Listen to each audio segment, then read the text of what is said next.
अभी जो मैं स्टार्ट कर रहा हूँ उस चैप्टर का नाम है इनवर्स ट्रिग्नोमेट्री, और एनसीईआरटी की बुक में ये चैप्टर नंबर 2 है ना, इनवर्स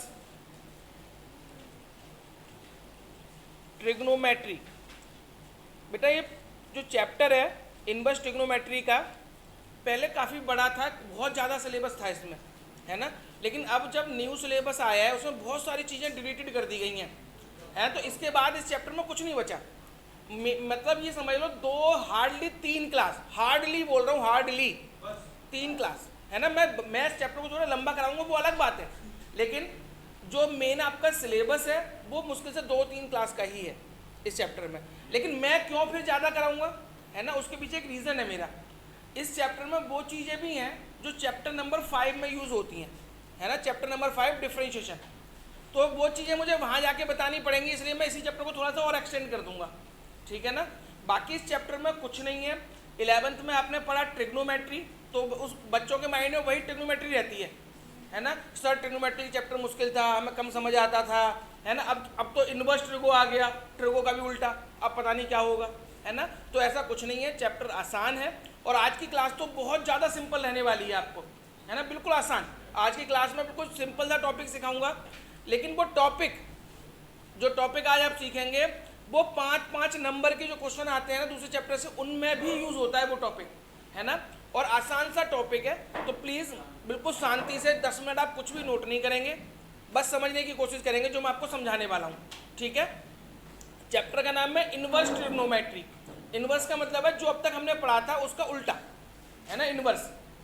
अब इनवर्स ट्रिग्नोमेट्री में होता क्या है वो आप थोड़ा सा ध्यान से सुनना बेटा, मेरी बात समझें पहले, है ना। उसके बाद हम आगे बताएंगे क्या करना है इस चैप्टर के अंदर। सबसे पहले मुझे ये बताओ, क्या आप लोगों को जो ट्रिग्नोमेट्रिक रेशियोज की टेबल होती हैं वो टेबल पता है? अगर टेबल आपको नहीं पता है तो आज की क्लास आपको समझ नहीं आने वाली है, ठीक है। तो मैं एक बार आपके सामने टेबल बना रहा हूँ पहले, है ना। अगर नहीं भी पता है तो पहले टेबल बना लें, है ना, उसके बाद हम आगे बढ़ेंगे, है ना। टेबल 10th में भी थी, 11th में भी थी और 12th में भी है ना। तो टेबल देखिए बेटा, सबसे पहले 0 टेबल बना लें, सभी बच्चे मेन पेज पे टेबल बना लें, जिनको याद है वो भी बनाए, है ना, नुकसान नहीं करेगी आपको। 0, π/6, π/4, π/3, π/2। π/6 का मतलब होता है बेटा 30, 0 का मतलब तो 0 ही होता है। π/4 का मतलब होता है 45, π/3 का मतलब होता है मेरे बेटा 60, और π/2 का मतलब होता है 90। ये तो एंगल्स के नंबर मैंने लिख दिए, यही एंगल्स मुझे चाहिए। 0, π/6, π/4, π/3, π/2, यही चाहिए मुझे बेटा नंबर्स, है ना। अब ध्यान से सुनना बेटा प्लीज सही बच्चे, यहाँ पे होता है साइन, कॉस और टेन, साइन, कॉस और टेन। वैसे तो और भी होंगे, कोसेक, सेक, कॉट, है ना। अभी मैं 3 लिखे आपके सामने, साइन, कॉस, टेन। इनको याद करने का तरीका भी सिखाऊंगा मैं आपको। अगर आप फिर भी याद नहीं कर सकते हो, वैसे तो मैं चाहता हूँ ये टेबल टिप पे होनी चाहिए हर बच्चे के, लेकिन अगर बच्चे याद नहीं कर पा रहे हैं तो मैं आपको बनाना भी सिखा दूंगा कि इस टेबल को बनाते कैसे हैं, है ना। लेकिन मैं चाहता हूँ कि आप याद करें, एक लाइन याद कर लें, उसका तो अपने बन जाएगी ये पूरी टेबल, है ना। साइन की टेबल याद करो, 0, साइन 0 की वैल्यू क्या होती है? 0। π/6 की वैल्यू होती है 1/2, π/4 की वैल्यू होती है 1/√2, 60 की वैल्यू होती है √3/2, और साइन 90 की वैल्यू होती है मेरे बेटा 1। क्लियर है यहाँ तक? यहाँ तक बोलो, कोई प्रॉब्लम किसी बच्चे को? साइन की टेबल हालांकि सब बच्चों को आती होगी, लेकिन मैं फिर भी कि आज की क्लास बिल्कुल अच्छे से समझ आए सब बच्चों को, इसलिए टेबल भी बनवा रहा हूँ, है ना। और ये टेबल सब बच्चों को बोल रहा हूँ, याद अगर नहीं है किसी को तो याद कर लो, उसी में बेनिफिट है। बहुत से बच्चे कहते हैं सर हमें बनानी आती है, हम बना लेंगे, तो क्यों 10 मिनट खर्च करनी बनाने में भी, क्योंकि ये टेबल बहुत जगह यूज़ होती है मैथ्स में। तो इन चीज़ों को टिप पे जो बार बार यूज़ हो रही हो ना, वो टिप पे होनी चाहिए हमारे, है ना। बनाने में भी कुछ नहीं, बना लो, लेकिन जब पता है हमें 10 बार चैप्टर में यूज़ होनी है तो क्यों ना हम उसको याद ही कर लें, है ना। अब देखो कॉस की टेबल बनानी है बेटा मुझे, कॉस की, तो पीछे से रिवर्स कर दो, उल्टा। सबसे पहले ये वाला 1 यहाँ पे, फिर √3/2 अपॉन यहाँ पे, फिर ये 1/√2, फिर ये वाला नंबर 1/2 और ये 0। यानी साइन की टेबल को रिवर्स करके लिख दिया तो किसकी टेबल बन गई बेटा? कॉस की टेबल बन गई। बोलो कोई दिक्कत किसी बच्चे को? साइन हो गया, कॉस हो गया। अब मुझे बनानी है टेन की टेबल, तो डिवाइड करो 0 के अपॉन में 1, साइन वाली वैल्यू को कॉस वाली वैल्यू से क्या कर दो? डिवाइड कर दो। 1/2 कट जाएगा तो यहाँ बचेगा 1/√3, ये 1 यहाँ पे √3 और 1 के अपॉन में 0, नॉट डिफाइंड, यहाँ इन्फिनिटी भी लिख सकते हैं इसको बेटा, ठीक है। ये साइन कॉस और टेन की टेबल है। बोलो किसी बच्चे को दिक्कत हो तो बेटा? यहाँ तक कंफर्टेबल हो सभी बच्चे? अब बात आएगी सर, अगर मान लो कोसेक आ गया, क्या आ गया बेटा? कोसेक। तो कोसेक जो होता है वो साइन का उल्टा होता है। किसका उल्टा होता है बेटा? जो भी साइन की वैल्यू है उसको उल्टा कर दो तो किसकी वैल्यू आ जाएगी? कोसेक की। जैसे मैंने आपसे पूछा कोसेक π/6, मैंने क्या पूछा बेटा आपसे? कोसेक π/6। तो आप साइन π/6 का उल्टा करो। किसका उल्टा करो? साइन π/6 की वैल्यू कितनी है? 1/2 का उल्टा करो, क्या आएगा? 2। बोलो कोई दिक्कत किसी बच्चे को? तो अगर आपको साइन की टेबल पता है तो आप कोसेक की निकाल सकते हैं सारी वैल्यू। कोसेक किसका उल्टा होता है? साइन का। फिर आता है सेक। क्या आता है बेटा? सेक। सेक किसका उल्टा होता है? कॉस का। तो अगर मैं सेक की वैल्यू पूछूंगा तो आप किसका उल्टा करेंगे? कॉस का। क्लियर है बेटा? और लास्ट होता है मेरे बेटा कॉट। क्या होता है? और कॉट किसका उल्टा होता है? टेन का। याद रहेगा सब कुछ ये बेटा? ये कोई दिक्कत तो नहीं किसी को? अच्छा मैं आपसे पूछूं कॉट π/3 की वैल्यू बताओ क्या होगी? कॉट π/3, टेन π/3 का उल्टा कर दो, √3 का उल्टा 1/√3। बोलो कोई दिक्कत किसी बच्चे को? अच्छा टेबल में तो कोई प्रॉब्लम नहीं है किसी को? टेबल देख लेंगे आप। और अगर आपको टेबल नहीं पता है तो आज की टेबल सामने रखना, आज है ना, जो भी मैं क्वेश्चन पूछूं टेबल देख सकते हो आज आप, अगर नहीं याद है तो, और याद है तो बहुत अच्छी बात है। और मैं कोशिश यही करूंगा कि अगली क्लास तक सब बच्चों को टेबल याद हो, है ना, उसमें आप ही का फायदा है। ये तो टेबल थी पुरानी 10th क्लास की, 11th क्लास के लिए, है ना। अब मैं थोड़ा सा आपको 12th में लेके आता हूँ, ठीक है। ये सबने लिख लिया बेटा? अब ध्यान से सुनना। सबसे पहले आज का जो टॉपिक है वो है प्रिंसिपल वैल्यू। प्रिंसिपल वैल्यू आज हम सीखेंगे प्रिंसिपल वैल्यू निकालना। क्या सीखेंगे बेटा? Principal value. अब पहले तो मैं ये बताऊंगा कि प्रिंसिपल वैल्यू होती क्या है ना। अब समझने पर ध्यान देना। केवल 10 मिनट आप समझेंगे, उसके बाद पूरी एक्सरसाइज खत्म, कुछ नहीं करना उसमें। और आप खुद करेंगे, ऐसा नहीं कि मैं बताऊंगा आपको, आप खुद कहेंगे सर हम कर रहे हैं अपने आप ही। क्या है प्रिंसिपल वैल्यू? तो पहले मैं ये बताऊंगा आपको। अब तक जो आपने 11th में पढ़ा था, मैं आपसे पूछता था 11th क्लास तक, या आप लोग क्लास में भी साइन π/6 की वैल्यू, ऐसा है ना, कुछ भी पूछे साइन π/6, कॉस π/6 ऐसे पूछा जाता था ना। तो साइन π/6 की वैल्यू क्या होती थी बेटा? 1/2। ये थी अब तक की कहानी जो हमने अब तक पढ़ रखी है। आपको इस तरीके से नहीं पूछेंगे कि साइन π/6 बताओ, टेन π/6 बताओ, ऐसे नहीं पूछेंगे वो आपसे। अब वो आपसे पूछेंगे, इस साइन को इधर ले आएंगे, इस साइन को इधर, तो ये साइन लेफ्ट से राइट जब आएगा तो नॉर्मल तो नहीं आएगा, तो इस पर इनवर्स लग जाएगा। तो क्या लिखेंगे यहाँ पे बेटा? साइन इनवर्स, ठीक है। साइन, जब एंगल को हम एक साइड से दूसरी साइड ले जा रहे हैं तो साइन इनवर्स हो जाएगा। यहाँ पे क्या होगा? 1/2, ठीक है। यहाँ पे क्या बचा बेटा? π/6। तो ये π/6 जो है वो क्या कहलाएगी? आपकी प्रिंसिपल वैल्यू। अब वो आपसे क्वेश्चन पूछेंगे find the value of sine inverse 1/2, है ना। तो आप आंसर क्या देंगे?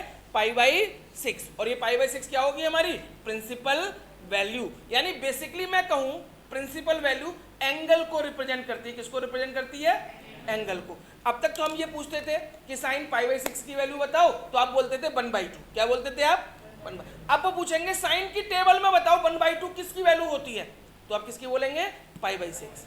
आगे बात समझ में? इसलिए उल्टा पूछेंगे, इसलिए इसको क्या कहा गया है? इनवर्स ट्रिग्नोमेट्री, ठीक है ना। क्योंकि अब वो ऐसे नहीं पूछेंगे कि इतने एंगल की वैल्यू बताओ, cos π/4 की वैल्यू बताओ, ऐसे नहीं पूछेंगे वो ऐसे पूछेंगे cos की टेबल में बताओ 1/√2 वैल्यू किसकी होती है ना। इस तरीके के एंगल्स पूछेंगे वो आपसे, है ना। तो इन एंगल्स को हम क्या कहते हैं? Principal value. बोलो कोई दिक्कत किसी बच्चे को यहाँ तक? जब भी वो आपसे प्रिंसिपल वैल्यू पूछ रहे हैं इट मीन्स वो आपसे एंगल निकालने को बोल रहे हैं। क्लियर है ना। अब कैसे क्वेश्चन आएगा, कैसे उसे हमें सॉल्व करना है, लिखने का तरीका क्या होगा, वो आपके सामने रिप्रेजेंट कर रहे हैं, है ना।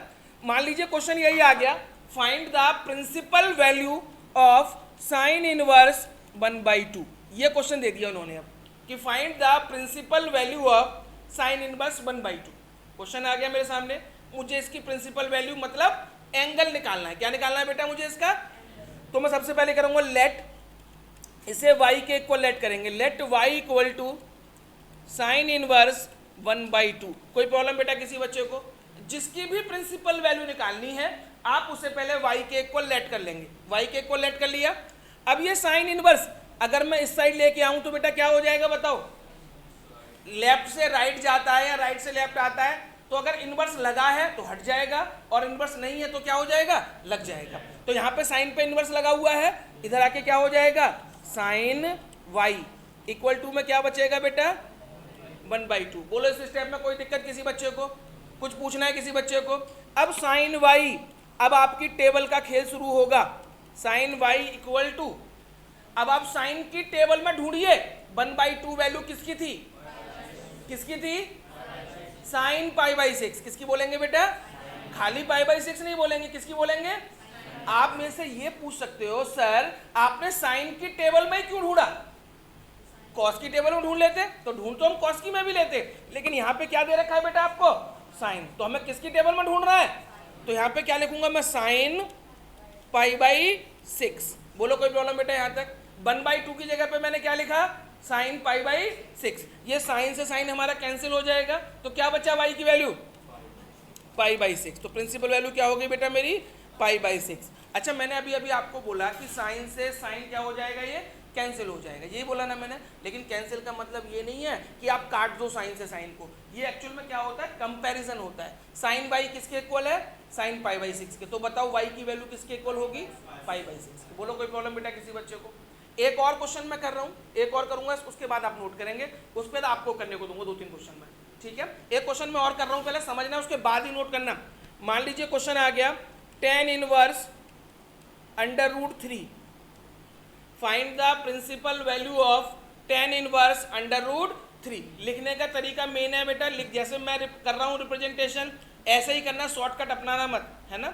सबसे पहले आप इसे लेट करेंगे y के equal, let y equal to tan inverse √3। बोलो कोई दिक्कत है किसी बच्चे को? क्या मैं इस tan इनवर्स को उधर ले जाऊं? क्या हो जाएगा? tan y इक्वल टू में क्या बचेगा मेरे बेटा? √3। बोलो कोई दिक्कत यहाँ तक? अब tan की टेबल में ढूंढिए, √3 वैल्यू किसकी होती है? tan की टेबल में ढूंढो बेटा, ढंग से देखो, ढंग से। tan y equal to tan से tan हम कैंसिल कर दें तो y की वैल्यू क्या बचेगी मेरे बेटा? π/3। कर लो बेटा नोट। अब ये नोट करो फिर आगे बढ़ेंगे। पहले ये दोनों क्वेश्चन नोट करिए।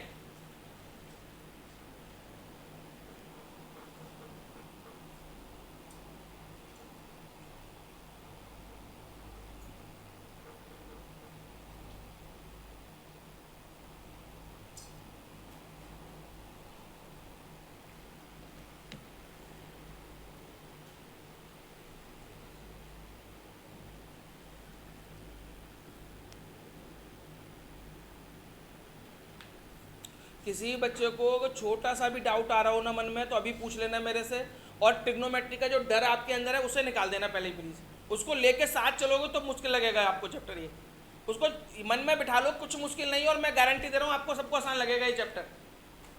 बस छोटी छोटी चीजें समझना। हाँ बेटा बोलो। साइन ट्रिग्नोमेट्रिक रेशियोज होते हैं, साइन कॉस टेन ये सब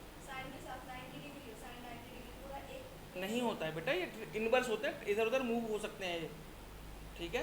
1/sin इस तरीके से है तो इसका मतलब होता है साइन इनवर्स, है ना? ये एंगल चेंज होता है, कभी भी कुछ भी हो सकता है ना? इसलिए तो मैं साइन को उधर ले जा पाया। अगर एक होता तो एंगल कैसे रुकता वहाँ पे?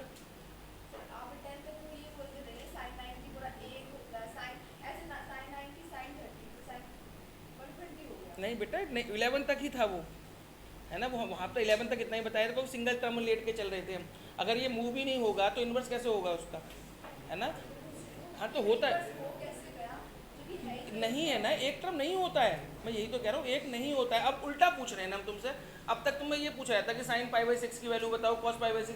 अब हम पूछ ही नहीं रहे, हम पूछ रहे साइन की टेबल बताओ 1/2 वैल्यू किसकी होती है, तो आप पूरा बोलेंगे π/6 बोलेंगे, है ना? तो एंगल, वो इस एंगल की वैल्यू निकालने के लिए बोला गया है बस। अब पूरा अब तक तो पूरा ट्रिग्नोमेट्रिक रेशियो पूछा था, sine pi by 6 cos pi by 4 ऐसे बताओ। आपको पूछना कि वो एंगल बताओ किस पर ये वैल्यू होगी, तो केवल आधा एंगल तो बताएंगे, ठीक है ना। केवल पाई बाई 6 एंगल वाली वैल्यू निकालनी है हमें कि एंगल है कितना एक्चुअल में ये। बेटा हो गया ये। अब चलो मैं 2-3 क्वेश्चन आपके सामने लिख रहा हूं, करके दिखाओ मुझे। Find the principal value of sec inverse root 2 cot inverse 1/√3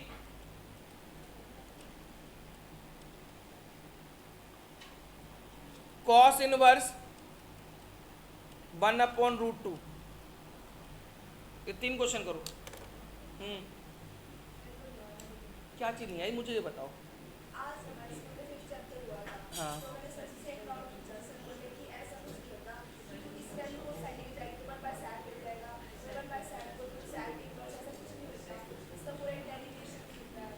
किसका डेरिवेशन होता है?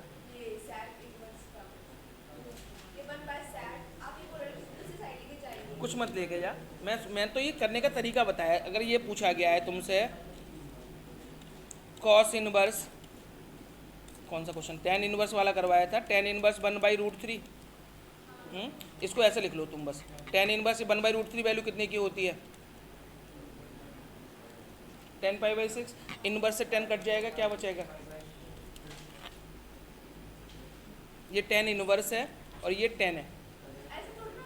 यार पागल है क्या, क्यों नहीं कटता है? किसने बताया नहीं कटता है? पूरा चैप्टर खराब हो जाएगा इन्वेस्ट होगा ये, तो नहीं कटेगा तो कैसे पढ़ा दिया स्कूल में फिर ये क्वेश्चन करवा के देख लेना उनसे, बता उनसे कैसे करके दिखाएंगे, बता पूछना मेरे से, है ना। उनसे पूछना सर ये क्वेश्चन करना, उनसे कहना कि एग्जाम में क्वेश्चन आएगा 1 मार्क्स में, कैसे करना है सर ये बताओ, ये पूछ के बताना मुझे, सर कौन सा डेरिवेशन है ये भी बताओ, है ना। मैं भी तो, मुझे भी तो पता चले, बोलना बहुत आसान होता है। ये पूरा सेकंड चैप्टर इसी बेस पे चला है बेटा। क्या जब तक इनवर्स था ही नहीं ना 11th में, कैसे सिखा देते हम इनवर्स ट्रिग्नोमेट्री? जब 11th के सिलेबस में ही नहीं है इनवर्स, तो हम 12th की 11th बच्चों को क्यों सिखाएंगे? 11th की चीज़ हम जो 12th में चीज़ है वो 11th बच्चों को सिखा देंगे, जब टॉपिक ही नहीं है तो इनवर्स के जो है उसी टॉपिक के दायरे में तो रहेंगे हम। जितना हमें बताया कि अभी 11th में ये पढ़ाना है तो वहीं तक तो पढ़ाएंगे कि इनवर्स के फॉर्मूला लगा दें हम। अब एनसीईआरटी की बुक खोल पे सब कुछ लिखा हुआ है आगे, एनसीईआरटी की बुक खोल, उसमें देख सब कुछ लिखा हुआ है। क्या बेटा? कॉस, बेटा कॉस इनवर्स, तीनों हो गए बेटा। सैक तोमेस क्वेश्चन हो गए तुम्हारे। सैक इनवर्स √2 का बताओ जरा। Pi by 4। कॉट इनवर्स 1/√3 का बताओ। पाई बाई, और इसका पाई बाई। बेटा ये आए हैं सबके, नहीं आए हैं? कुछ पूछना है किसी को? सबके हो गए। अच्छा आज जहां से मैंने क्वेश्चन स्टार्ट किए थे उसके ऊपर लिख लो टाइप 1। 2 टाइप के क्वेश्चन आपको करवाऊंगा मैं, उसमें पहले लिखो टाइप 1। अभी तो ये क्वेश्चन कर ले, मैं बाद में बता दूंगा तो अभी क्वेश्चन कर ले ये। इन क्वेश्चंस के ऊपर लिख लो टाइप 1। अब लिखिए बेटा टाइप 2।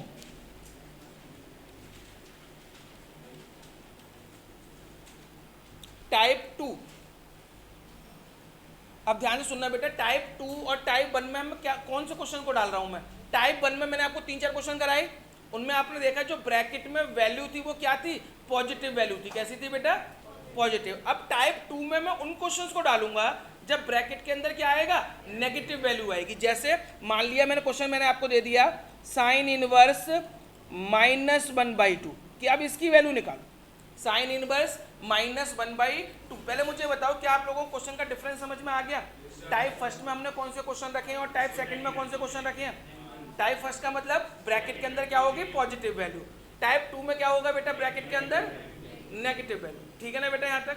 अब ध्यान से सुनना, जब भी ब्रैकेट के अंदर नेगेटिव वैल्यू आ जाए, ब्रैकेट के अंदर नेगेटिव वैल्यू आ जाए तो मैं आपको 2 ग्रुप बना के दे रहा हूँ, है ना। ये ग्रुप किसी बुक्स में नहीं है ना। यहाँ मैं कोई मेथड आपको बता रहा हूँ, जरूरी नहीं है कि वो बुक में कुछ चीज़ों को सिंपल करने के लिए मैं अपने वर्ड्स में समझा देता हूँ वो चीज़ें, है ना। तो अब मैं 2 ग्रुप बना के दे रहा हूँ आपको। दोनों ग्रुप के अलग अलग मेथड रहेंगे क्वेश्चन को, जिससे कंफ्यूजन नहीं होगा आपको। तो दो ग्रुप हैं, ग्रुप फर्स्ट और ग्रुप सेकंड। ग्रुप फर्स्ट में आएंगे बेटा sine inverse minus x, cosec inverse minus x, tan inverse minus x. First group में ये तीन एंगल्स रहेंगे, साइन, कोसेक और कॉट। सेकंड ग्रुप में मैं रखूंगा cos inverse minus x, sec inverse minus x और कॉट इनवर्स माइनस एक्स। ठीक है, मतलब अगर क्वेश्चन साइन का, कोसेक का, टेन का है तो ग्रुप फर्स्ट के अकॉर्डिंग करेंगे हम पूरा क्वेश्चन। अगर क्वेश्चन कॉस के अंदर माइनस, सेक के अंदर माइनस, कॉट के अंदर माइनस है तो दूसरे मेथड से करेंगे। मैं अभी आपको दोनों ग्रुप का एक एक क्वेश्चन कराऊंगा, दोनों मेथड सिखाऊंगा, है ना। फर्स्ट ग्रुप का है तो कैसे करना है, सेकंड ग्रुप का क्वेश्चन है तो कैसे करना है ना। अगर आप ग्रुप भूल गए, आपको यही नहीं याद रहा कि कौन से ग्रुप का क्वेश्चन है, तो फिर गलत होने के चांस बहुत ज़्यादा है ना। आपको इसलिए ग्रुप जरूर याद रखने पड़ेंगे, है ना। अब सुनो कैसे, अब मैं इसी क्वेश्चन को पहले लेता हूँ और प्लीज़ कोई बच्चा नोट ना करे। मान लो क्वेश्चन मैंने ले लिया साइन इनवर्स -1/2, साइन इनवर्स -1/2, इसकी प्रिंसिपल वैल्यू निकालनी है। स्टार्ट हम बिल्कुल वैसे ही करेंगे जैसे हमने पहले किया था। लेट y इक्वल टू, पहले हमने किसके इक्वल लेट कर लिया, y के इक्वल लेट कर लिया। इस साइन इनवर्स को इधर लेके आ जाए तो साइन y इक्वल टू क्या बचेगा बेटा, माइनस का 1/2। बोलो कोई दिक्कत है यहाँ तक। साइन y माइनस, अब ये बताओ 1/2 साइन की टेबल में वैल्यू किसकी होती है, π/6। तो यहाँ पर क्या लिखेंगे, साइन π/6। बोलो यहाँ तक कोई दिक्कत है किसी बच्चों को पहले। अच्छा, पहले मैंने क्या किया था, साइन से साइन बोला था काट दो, और y की वैल्यू क्या बचा दी थी मैंने, यही तो बोला था टाइप फर्स्ट में। लेकिन इस बार दिक्कत क्या आ रही है, इस बार ये माइनस लगा हुआ है आगे। अब ये साइन साइन तो कट नहीं सकता, क्यों, क्योंकि बीच में क्या आ रहा है, माइनस आ रहा है। तो मेरा मेन टारगेट क्या रहेगा कि पहले मैं इस माइनस को हटाऊं यहाँ से कैसे भी, है ना। तो टाइप 1 में, यानी जो ग्रुप फर्स्ट है उसमें माइनस कैसे हटता है, साइन y, इस माइनस को अंदर ले जाएंगे, साइन -π/6। ठीक है, इस माइनस को हम कहाँ ले गए, ब्रैकेट के अंदर। क्यों, इसके पीछे रीजन आपने 11th क्लास में पढ़ा था, फॉर्मूला क्या फॉर्मूला था, साइन माइनस थीटा किसके बराबर होता है बेटा, माइनस साइन थीटा के बराबर होता है ना। इसलिए मैंने क्या किया, ये माइनस बाहर लगा हुआ था, इसको कहाँ लेके आ गया, अंदर लेके आ गया। तो साइन -π/6 हो गया। अब देखना, साइन से साइन क्या कर सकते हैं हम, कैंसिल कर सकते हैं। तो y की वैल्यू क्या बचेगी, -π/6। बोलो कोई प्रॉब्लम बेटा किसी बच्चे को, है ना। तो ये हमारी प्रिंसिपल वैल्यू क्या होगी इस बार, -π/6। एक बार नोट करना बेटा, ये फिर सेकंड ग्रुप का कराऊंगा।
कर लिया बेटा नोट सब बच्चों ने।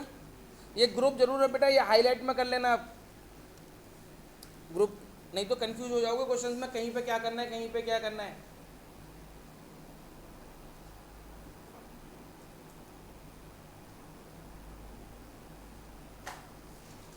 नोट कर लिया बेटा। अब चलिए एक क्वेश्चन दूसरा करेंगे सेकंड ग्रुप का।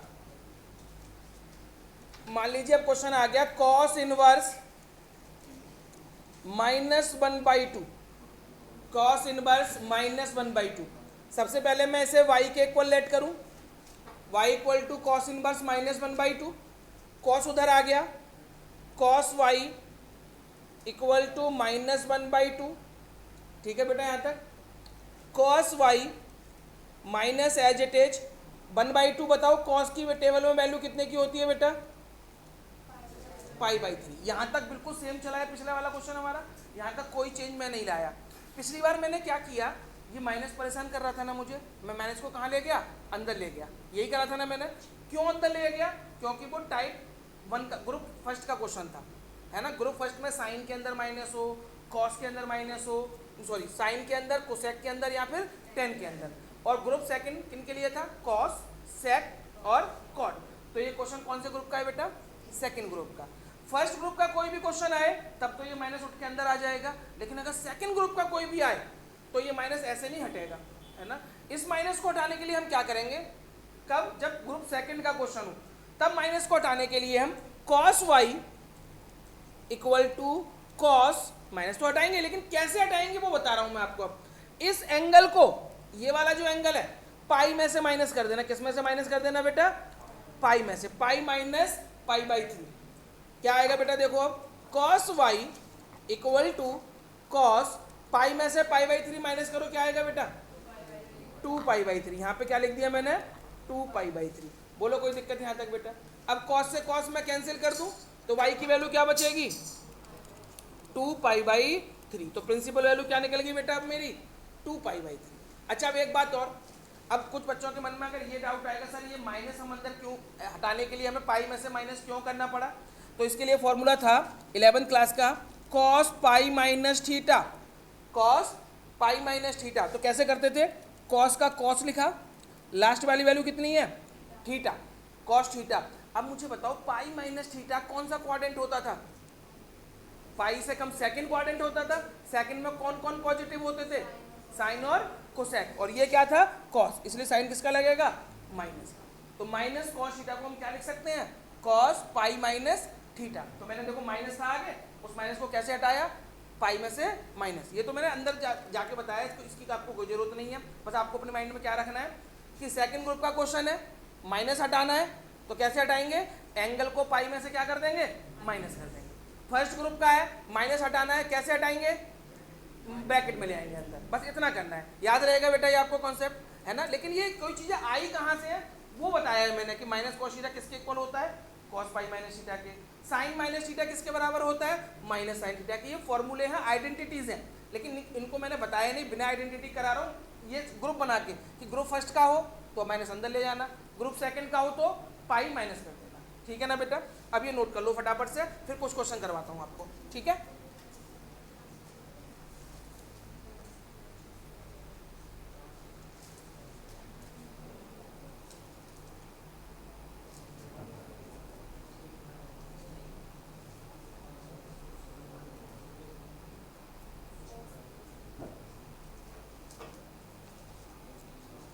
कर लिया बेटा, ये नोट कर लिया सब बच्चों ने।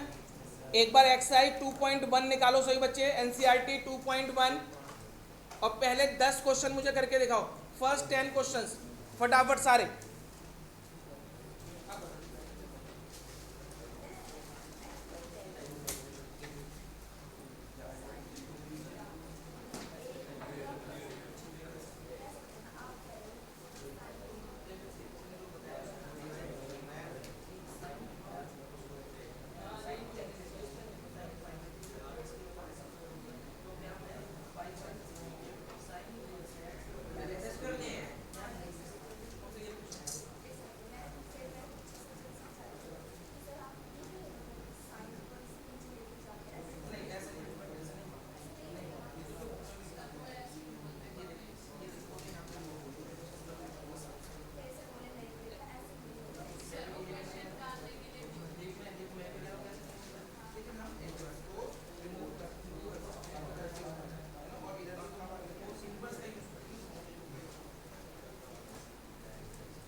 अंदर से गायब हो जाता है लेकिन बाहर से गायब नहीं होता है, अंदर एलडी के साथ मैच लगा होगा तो उसमें फर्क नहीं पड़ेगा, क्योंकि cos A भी 0 से y माइनस नहीं है, वो भी आगे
बेटा हो गया ये 10 क्वेश्चन।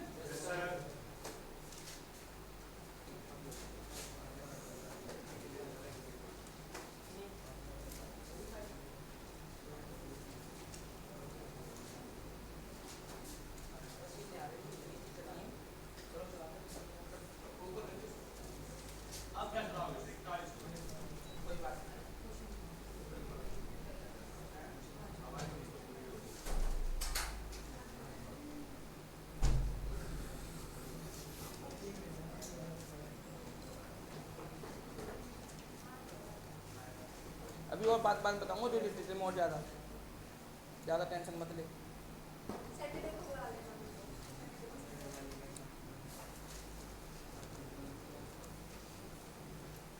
बेटा हो गए 10 क्वेश्चन, कोई बात पूछना है करो फटाफट करो, पर इनके लिए टेबल बहुत जरूरी है बेटा।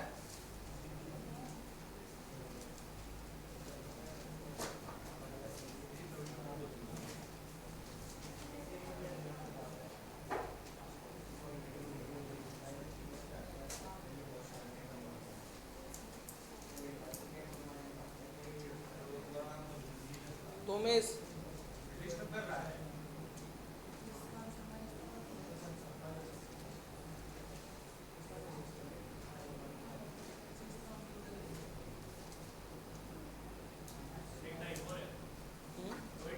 बस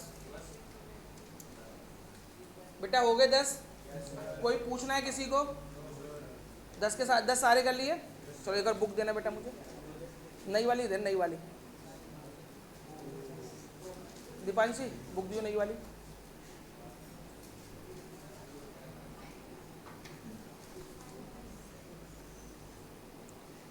चलिए बेटा क्वेश्चन नंबर 11, क्वेश्चन नंबर 11 देखिए बेटा, question number 11, find the value of tan inverse 1 plus cos inverse -1/2 plus sign inverse -1/2। अब तक तो क्या था बेटा, एक एक क्वेश्चन पूछा था, है ना। इस क्वेश्चन में क्या किया है, 3 पार्ट कर दिए, तो तीनों की अलग अलग वैल्यू निकाल सकते हो आप। तीनों की निकाल के यहाँ पे पुट कर दो, तीनों की जगह पे करो फटाफट से। इन तीनों की प्रिंसिपल वैल्यू निकालो, जो भी निकलेंगे वो पुट कर देनी है।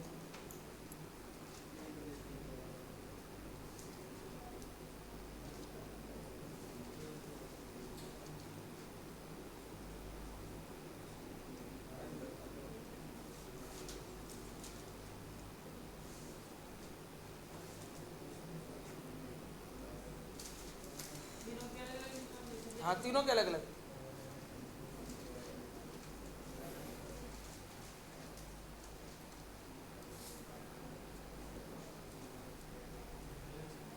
तीनों की पुट कर दो यहाँ पे। टेन इनवर्स 1 की निकालो पहले, तो π/4 आई होगी। टेन इनवर्स 1 की बताओ क्या निकली है, π/4। कॉस इनवर्स -1/2 की बताओ, 2π/3, 2π/3 आई है। साइन इनवर्स -1/2 की -π/6। ठीक है, अब इनका एलसीएम लो बेटा, एलसीएम। अब इनका एलसीएम लो, एलसीएम कितना आएगा इनका, 12 ले लो, 24 भी ले सकते, कोई दिक्कत नहीं, उससे कोई फर्क नहीं पड़ता। तो 4 3 जा 12 ऊपर हो जाएगा, 3π, 3 4 जा 8π -2π। देखना बेटा 9π/12 आया क्या, 3 से कट करो, 3 3 जा 3 4 जा 3π/4 आंसर। आंसर होगा 3π/4।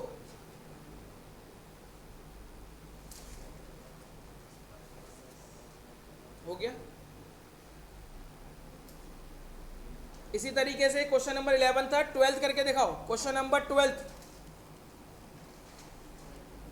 Find the value of cos inverse.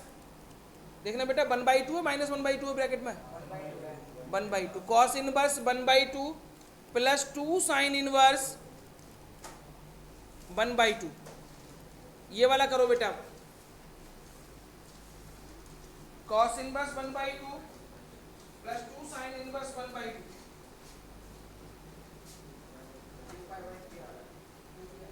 हाँ भी चलिए, बोले बेटा समझ में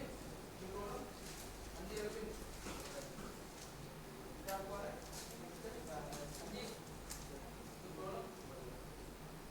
सावन क्वेश्चन नहीं कम करेगा यार।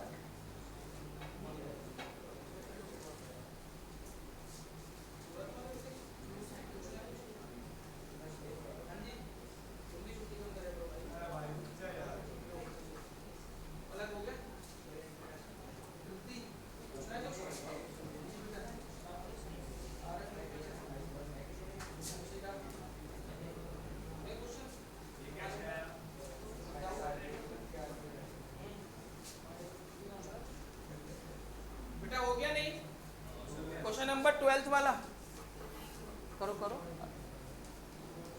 इसकी प्रिंसिपल वैल्यू निकालनी है, इसकी प्रिंसिपल वैल्यू निकालनी है।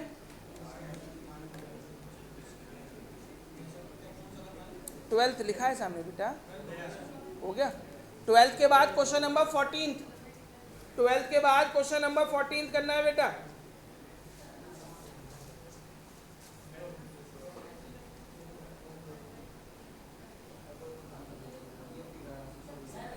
हाँ जी,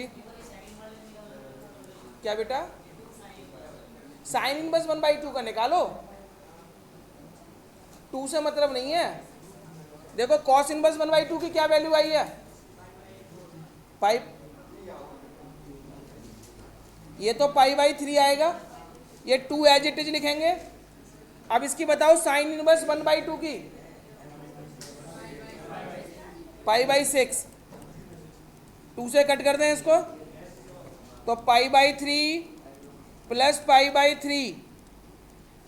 ठीक है, तो क्या हो जाएगा 2π/3। ठीक है, क्वेश्चन नंबर 14 करो बेटा। Question number 14।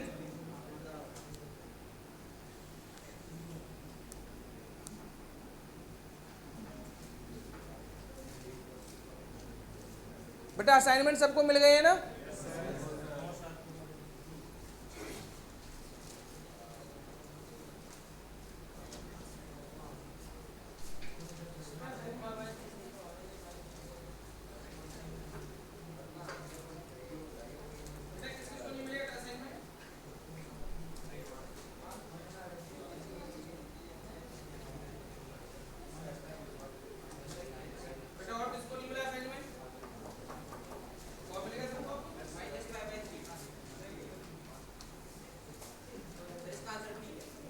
किसका?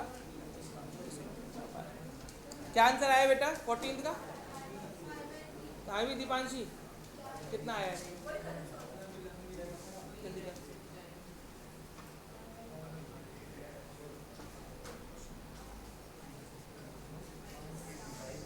कितना आया तृप्ति? -π/3 यही है तुम्हारा, पॉजिटिव आया है।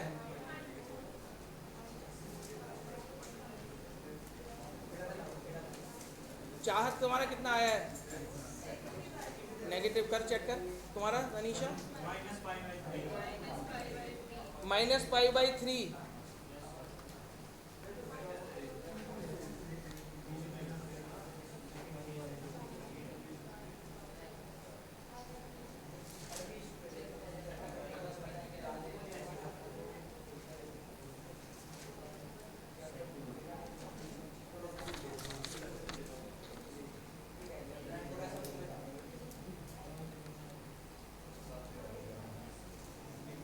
बेटा हो गया सब बच्चों का?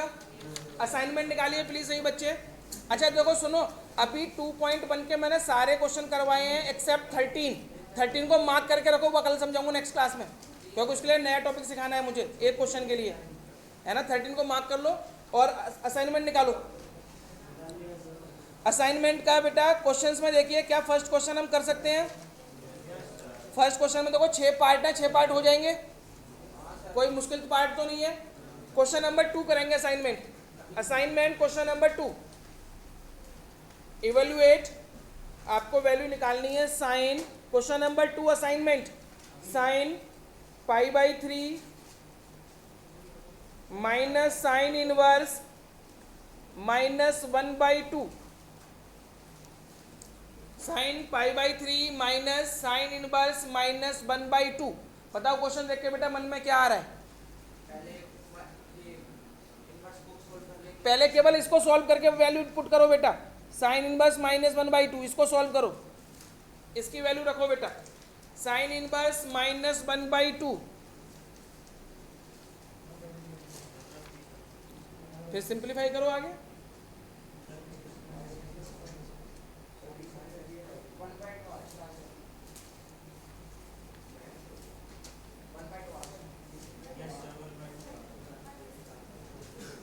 बेटा बताओ इसकी वैल्यू क्या आई? साइन π/3 माइनस, इसकी वैल्यू बताओ साइन इनवर्स -1/2 की, -π/6, यहां लिख दो -π/6। अब देखो साइन π/3 ये माइनस माइनस क्या हो जाएगा? प्लस π/6। बोलो कोई दिक्कत बेटा यहां तक किसी बच्चे को? ये माइनस माइनस प्लस हो गया, यहीं पे गलती करी है बहुत से बच्चों ने। अब बताओ साइन, इन दोनों को प्लस करके बताओ कितना आएगा बेटा? 3π/6। अब 3 से कट जाएगा 2, साइन π/2। बेटा साइन π/2 की वैल्यू बताओ? 1, ये आंसर आएगा बेटा 1। अब बोलो कोई प्रॉब्लम किसी बच्चे को? क्वेश्चन नंबर 3 और क्वेश्चन नंबर 5 असाइनमेंट का, ये भी होमवर्क में करना है बेटा आपको। क्वेश्चन नंबर 3 और क्वेश्चन नंबर 5, 4th नहीं करना है अभी, है ना। 4th बाद में बताऊंगा कैसे करना है ना। ये असाइनमेंट का होमवर्क है बेटा आपको, बाकी एनसीईआरटी का हमने यहीं पे कर लिया। असाइनमेंट का होमवर्क करके लेके आना, कल चेक होगा बेटा होमवर्क आप सबका। हाँ फर्स्ट क्वेश्चन नहीं है पूरा।